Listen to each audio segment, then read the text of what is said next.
Baik, bismillahirrahmanirrahim. Assalamualaikum warahmatullahi wabarakatuh. Sobahul khair.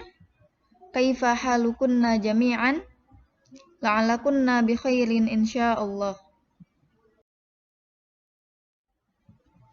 Mada darsunal an? Darsunal an al-haditsu. Oke, sebelum kita mulai pembelajaran, marilah kita membaca basmalah bersama-sama terlebih dahulu. Bismillahirrahmanirrahim. Oke, selanjutnya siapkan buku hadis kalian beserta alat-alat tulisnya. Insya Allah pagi ini kita akan melanjutkan bab 3. Ini terakhir ya materi di bab 3. Insya Allah saya akan menjelaskan terkait fawaidul hadis yang kedua, karena kemarin kan belum selesai. Jadi hari ini kita lanjutkan. Oke, sudah siap semuanya? Oke. Fawaidul hadis. Masih ingat fawaidul hadis? Artinya manfaat hadis. Oke, ini kita melanjutkan fawaidul hadis yang kemarin ya. Kemarin kan fawaidul hadisnya cuman sampai berapa? Cuman sampai 5 ya? Cuman sampai 4. Oke, kita berarti melanjutkan nomor 5 gitu ya. Oke, ketika ustazah membacakan, kalian jangan lupa mengharokati. Kemudian apa yang saya jelaskan, silahkan disimak dan difahami. Itu ya. Oke, saya bacakan terlebih dahulu ya.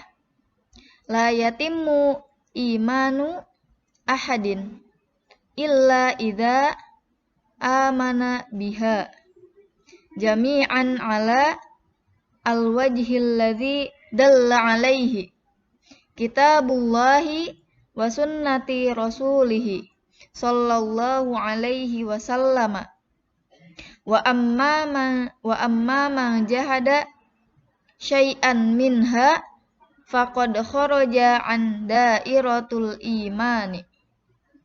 Oke, jangan lupa diharokati ya. Oke, sekarang saya akan menjelaskan fawaidul hadis yang kelima atau manfaat hadis yang kelima, yaitu la yatimul imanu. Jadi iman seseorang itu tidak sempurna kecuali ada kecualinya ya. Idza amana biha, kecuali dia beriman. Bihanya itu kembali kemana? Kembali ke rukun-rukun hadis. Di manfaat hadis yang keempat, dia akan menjelaskan tentang rukun-rukun iman yang 6. Paham ya? Jadi iman seseorang itu tidak sempurna kecuali dia beriman kepada rukun iman yang 6. Oke. Jami'an 'alal wajhi alladzi dalla alaihi. Jadi sesuai dengan apa yang ditunjukkan oleh kitabullahi wa sunnati rasulillahi sallallahu alaihi wasallam. Jadi ditunjukkan oleh kitab Allah dan sunnah Rasulullah. Wa amma man jahada syai'an, dan bagi siapa saja yang mendurhakai. Jadi jahada itu mendurhakai atau menentang syai'an minha, sesuatu darinya. Maksudnya di sini adalah satu saja dari iman yang 6 itu. Jadi bagi siapa saja yang mendurhakai, contohnya mendurhakai rukun iman yang pertama. Nah, itu nggak boleh ya. Jadi walaupun satu kita tidak mempercayai atau kita menentang rukun iman yang 6 itu, salah satunya aja, maka ya faqad kharaja an dairatul imani, maka dia keluar dari wilayah iman gitu ya, atau imannya tidak akan sempurna gitu ya. Jadi gimana imannya biar sempurna? Berarti kita harus percaya dengan rukun iman yang 6 gitu ya. Gak boleh salah satunya aja. Paham ya sampai sini? Oke, kita lanjut ya.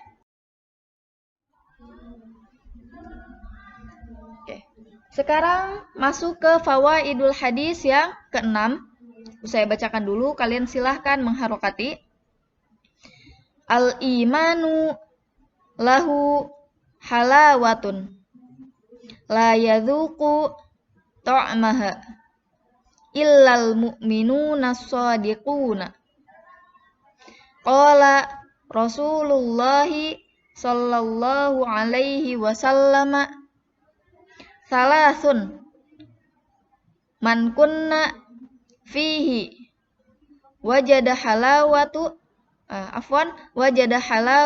imani an yakunallahu wa rasuluhu ahabba ilaihi mimma sawahuma wa an yuhibbal mar'a la yuhibbuhu illallah wa an yakraha an ya'uda fil kufri kama yakrahu an yuqdhafa fin nari. Hadis ini diriwayatkan oleh Bukhari dan Muslim. Oke, kita lihat artinya. Oke, jadi al-imanu lahu halawatun. Jadi iman itu memiliki rasa manis. La yadzuqu ta'maha, yang tidak merasakan rasa manisnya itu illal mu'minuna shadiquna, kecuali orang-orang yang beriman yang jujur atau keimanannya itu tulus gitu ya. Jadi iman itu memiliki rasa manis, dan rasa manisnya ini tidak akan dirasakan kecuali oleh orang-orang yang beriman yang jujur. Oke, sampai sini paham ya? Dalilnya apa Ustazah? Oke, dalilnya itu hadis riwayat Bukhari dan Muslim. Qala Rasulullah sallallahu alaihi wasallam. Jadi Rasulullah sallallahu alaihi wasallam berkata, salasun, ada 3 perkara yang apabila perkara tersebut ada di dalam seseorang, maka dia akan mendapatkan manisnya iman. Itu ya. Jadi ada 3 perkara nih, diingat-ingat. Kalau misalkan kita pengen ngerasain manisnya iman, berarti kita harus melaksanakan 3 perkara ini.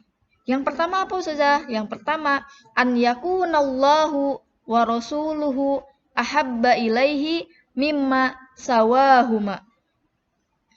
Oke, yang pertama, biar kita bisa merasakan manisnya iman, itu Allah dan Rasul lebih dicintainya dari selain dia.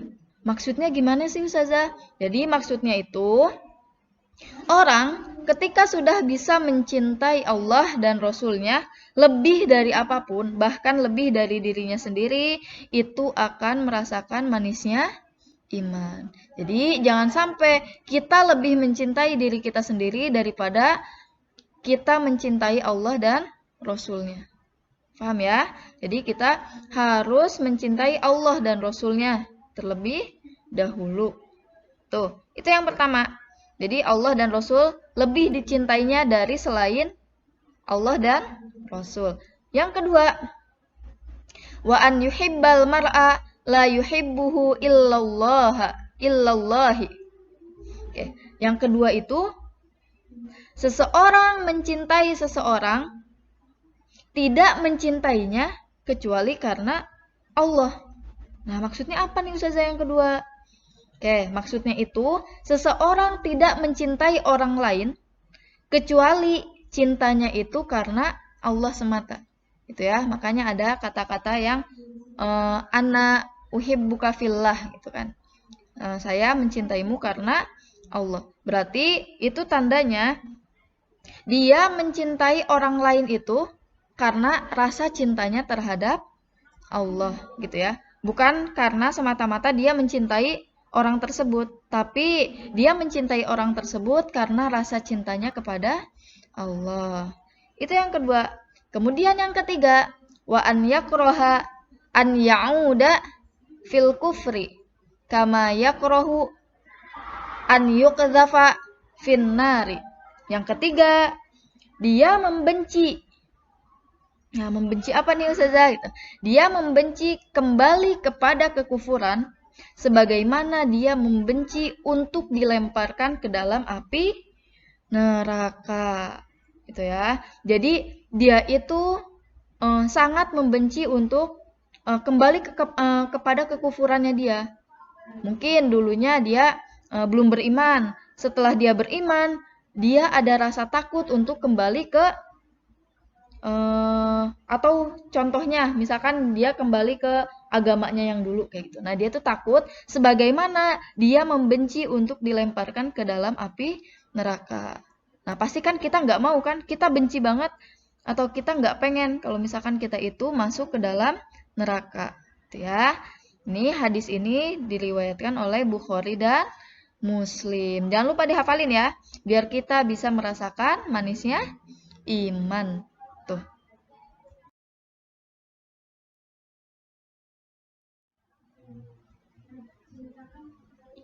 Selanjutnya, kayak ini masih yang nomor 6 ya. Halawatul imani hiya sa'adatul qalbi wa rohatun nafsi wa sa'atul bali wa insyirahus sadri wa kullama kanal qalba sahihan mu'afan minal amradi wal ahwa'i wal ma'asi tadzuqu tilkal ladzati. Oke, kita lihat. Yang disebut manisnya iman itu, kalau tadi kan kita sudah paham nih tentang ada 3 perkara yang apabila perkara tersebut ada di dalam seseorang, maka dia akan mendapatkan manisnya iman. Ciri-ciri seseorang itu sudah mendapatkan manisnya iman itu kayak gimana Ustazah? Oke, yang pertama, sa'adatul qalbi, kebahagiaan hati. Oke, hatinya itu nggak ada penyakit. Yang disebut dengan penyakit hati itu apa Ustazah? Iri, dengki, gitu ya. Nggak seneng lihat orang lain bahagia. Itu yang dinamakan dengan penyakit hati. Jadi, manisnya iman itu yang pertama kebahagiaan hati. Yang kedua, warohatun nafsi, ketenangan jiwa.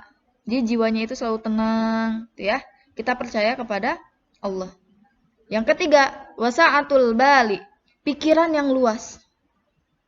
Yang keempat, wa insyirahus sadri, lapang dada. Wa kullama kanal qalba sahihan mu'afan minal amrodi. Kayak ini masih terusannya ya. Maka setiap kali hati itu sehat atau bersih dari penyakit-penyakit hati, ya, jadi hati kita itu diusahakan selalu bersih dari penyakit-penyakit hati yang tadi. Misalkan kayak contohnya iri, dengki, dan lain sebagainya. Wal ahwa'i, hawa nafsu, wal ma'asi, dan maksiat. Tadzuqu tilkal ladzati, maka dia akan merasakan kelezatan iman. Itu ya. Ketika saya ulangi, ketika ketika dia lapang dada dan maka setiap kali hati itu bersih dari penyakit-penyakit hati, hawa nafsu dan maksiat, maka dia akan merasakan kelezatan iman tersebut.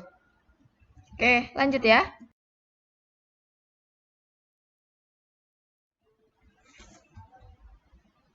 Sekarang kita masuk ke al-khulasatu. Al-khulasah di sini ada di halaman 26. Sebenarnya dulu beberapa udah ada yang Ustazah jelaskan ya. Cuman kita ulang aja nggak apa-apa, sekalian murojaah. Saya bacakan terlebih dahulu ya. Wa yumkinuna ba'da hadzal arda an nulakhisa ma taqaddama fin niqatil atiyati. Oke, kayaknya ini kalian udah hafal ya artinya. Oke, setelah presentasi ini kita dapat merangkum poin-poin sebagai berikut. Al-khulasah kan namanya rangkuman, berarti ini sudah ada di penghujung materi karena ini rangkuman. Berarti kita akan merangkum poin-poin yang ada di bab 3. Poin-poin secara ringkasnya aja ya. Yang pertama, al-imanu diddul kufri. Masih ingat? Artinya, iman itu lawan kata dari ketidakpercayaan. Ya. Jadi, lawan katanya iman adalah kufur atau kafir. Belum percaya. Itu ya. Yang kedua, Al-imanu yatadammanu umuron salasatun. Al-iqraru bil qalbi wan nutqu bil lisani wal amalu bil arkani. Oke, artinya iman itu meliputi berapa perkara? 3 perkara. Yang pertama harus mengakui dengan hati. Yang kedua harus mengucapkan dengan lisan. Mengucapkan apa? Mengucapkan 2 kalimat syahadat. Jadi setelah kita mengakui dengan hati bahwasanya oh kita percaya kepada Allah, percaya kepada malaikat dan lain sebagainya, berarti kita harus mengucapkannya dengan lisan. Mengucapkan apa? Mengucapkan 2 kalimat syahadat. Ya. Yang ketiga, melakukannya dengan anggota tubuh. Jadi setelah kita beriman, bukan berarti oh tugas saya sudah selesai. Bukan kayak gitu ya. Iman saja tidak cukup. Makanya kita harus dibarengi dengan ibadah. Gitu ya. Makanya setelah kita beriman, kita harus melaksanakan ibadah kepada Allah. Entah itu sholat, zakat, puasa, dan lain sebagainya. Lanjut, nomor 3. Al-iqraru bil qalbi ma'nahu ayyusaddiqa biqalbihi kullama warada 'anillahi ta'ala wa an rasulihi sallallahu alaihi wasallama bila syakkin. Artinya, yang dimaksud dengan al-iqraru bil qalbi itu kan mengakui dengan hati. Apa sih yang maksudnya mengakui dengan hati? Artinya membenarkan dengan hatinya segala apa yang datang dari Allah dan Rasulullah tanpa rasa ragu. Paham ya? Itu yang dimaksud dengan al-iqraru bil qalbi. Selanjutnya nomor 4, an-nutqu bil lisani. Ma'nahu ayyatalaffaza bisyahadataini. Apa artinya an-nutqu bil lisani? Yaitu melafalkan dengan lisan. Yang dimaksud dengan melafalkan dengan lisan artinya mengucapkan 2 kalimat syahadat. Selanjutnya nomor 5. Al-amalu bil arkani ma'nahu ayyuti Allah wa rasulahu bimtithali awamirihima wa ijtinabi nawahihima. Oke, al-amalu bil arkan mengamalkan lewat anggota badan. Artinya apa? Artinya kita harus mematuhi Allah dan Rasulullah dalam menjalankan perintahnya. Contohnya apa perintah Allah? Pertama, sholat, zakat, puasa. Terus apa lagi? Haji bagi yang mampu. Terus berbuat baik atau tersenyum gitu ya. Dan menghindari larangannya. Apa sih yang dilarang oleh Allah? Pertama, minum khamar. Terus judi. Terus apa lagi? Makan daging babi gitu ya, dan lain sebagainya. Jadi setelah kita percaya kepada iman yang 6 itu, kemudian yang kedua, tahap kedua kita harus mengucapkan 2 kalimat syahadat. Setelah kita beriman, nah kita masih tetap harus menjalankan amal lewat anggota badan kita, gitu ya. Oke, selanjutnya. La yatahaqqaqu al-imani illa bil amali wa la yusabul amalu illa bil imani.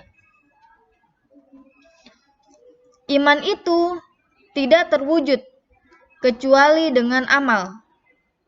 Ya, jadi iman itu tidak terwujud atau tidak terlihat kecuali dengan amal perbuatan. Dan amal seseorang tidak diberi pahala kecuali dengan iman. Masih ingat gak ini? Oke, jadi iman itu, jadi setelah kita beriman, kita tetap harus beramal baik. Kayak tadi, menjalankan perintah-perintah Allah dan menghindari larangannya. Dan amal seseorang tidak diberi pahala kecuali dengan iman. Kayak misalkan yang dulu saya jelaskan atau saya kasih contoh, seseorang misalkan orang kafir atau orang yang belum beriman, dia beramal baik, contohnya memberikan apa? Memberikan Al-Qur'an kepada pondok pesantren. Nah, tapi karena dia belum beriman, berarti dia tidak diberi pahala. Kebaikannya dia atau amalnya dia tidak diberi pahala karena dia belum beriman. Makanya iman dan amal itu harus sejalan, harus berbarengan gitu ya. Di mana ada iman, di sana ada amal. Gitu ya. Nggak bisa cuman diambil salah satunya aja.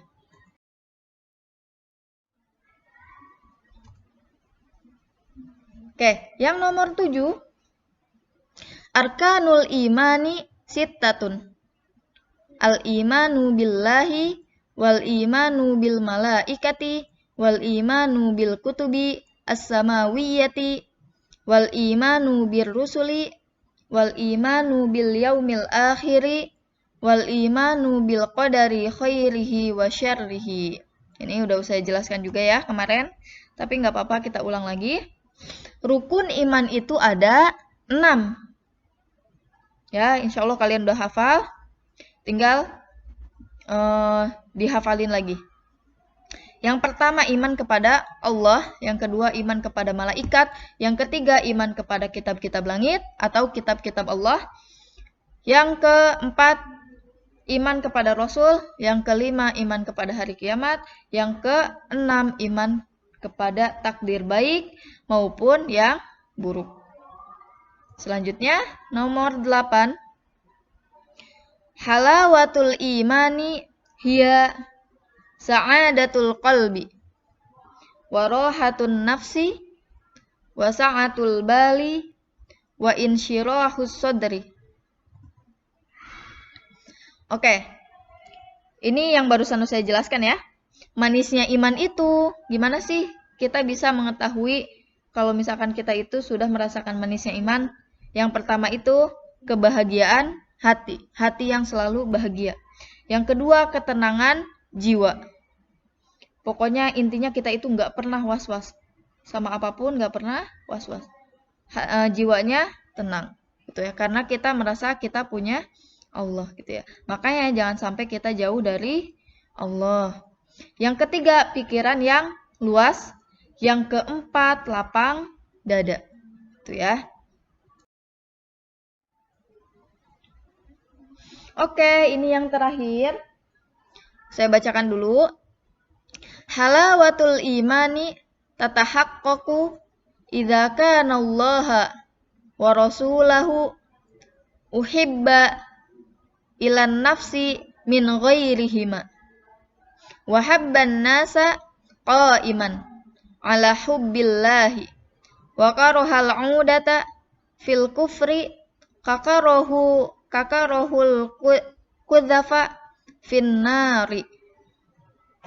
Artinya, halawatul iman itu artinya manisnya iman, tatahaqqaqu terwujud. Idza kana Allah wa rasulahu, apabila Allah dan Rasul uhibba ilan nafsi min ghairihima, lebih dicintainya dari selain dia. Ini tadi udah saya jelaskan ya. Jadi atau mau dijelaskan lagi? Oke, jadi orang ketika sudah bisa mencintai Allah dan Rasulnya lebih dari apapun atau bahkan lebih dari dirinya sendiri, itu akan merasakan manisnya iman. Tuh. Yang kedua, wahabban nasa qa'iman ala hubbillah, dan cinta seseorang didasarkan atas cintanya kepada Allah. Ini juga tadi udah saya jelaskan. Wa karahal 'udata fil kufri kakarahul kudzafa finnari. Dan dia benci untuk kembali kepada kekufuran seperti kebenciannya untuk dilemparkan ke api neraka. Nah, udah paham ya sampai sini? Oke, alhamdulillah. Pertemuan kita kali ini sudah selesai di bab 3. Kayak saya berharap kalian bisa paham apa yang saya jelaskan. Kalau nggak paham silahkan dibuka-buka lagi videonya, jangan sampai kalian tertinggal gitu ya.